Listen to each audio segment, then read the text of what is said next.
Hi friends, இன்றைக்கி பார்த்திங்கன்னா பாப்பா ஸ்கூல் ஓப்பன் ஆகி 8 மணிக்கு தான் எழுந்திரிச்சாங்க. நான் வெள்ளனே எழுந்திரிச்சு சமைச்சாச்சு. ரொம்ப ஈஸியாக தான், ஒரு காய் ஒரு குழம்பு தானே வைக்க போகிறோம். அதனால் வேலை ரொம்பலாம் இழுக்காது, டக்குன்னு செஞ்சாச்சு. செஞ்சுட்டு பாப்பாவை குளிக்க வச்சுட்டேன். அவங்க அப்பா ட்ரெஸ் எல்லாம் அயன் பண்ணி கொடுத்துருவாங்க. அப்படியே போட்டு விட்டுட்டு தலை சீவ உட்காந்தாச்சு. அப்படியே தலை சீவ ஆரம்பித்தாச்சு. ஆனால் தலை சீவுறது தாங்க ரொம்ப பெரிய விஷயம் இவங்ககிட்ட. தலையை எண்ணெயை தேய்ச்சி தலையை வாடுறதுக்குள்ளே போதும் போதும்னு ஆடிடும். அதுவும் நேராகவும் காட்ட மாட்டாங்க, தலையை ஆட்டி ஆட்டி காட்டுவாங்க. அதேமாதிரி பார்த்திங்கன்னா சாப்பிட்றது அதுக்கு மேலே பெரிய விஷயம்.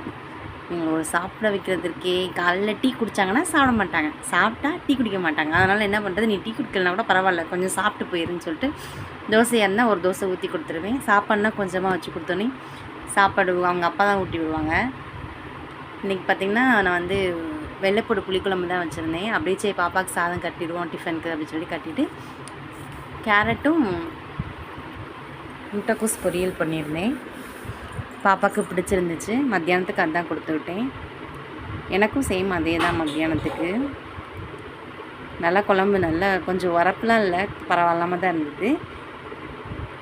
முட்டைக்கோஸும் சூப்பராக இருந்துச்சு. காம்பினேஷன் நல்லாவே இருந்துச்சு. இந்த மாதிரி காம்பினேஷன் நீங்கள் வச்சு சாப்பிட்றீங்களா சொல்லுங்கள். அப்படியே பாப்பா சூப்பராக கிளம்பிட்டாங்க. இந்த வீடியோ பிடிச்சிருந்தா லைக் பண்ணுங்கள். தேங்க்யூ ஃபார் வாட்சிங். பாய். கண்டிப்பாக சப்போர்ட் பண்ணுங்கள், சப்ஸ்கிரைப் பண்ணுங்கள்.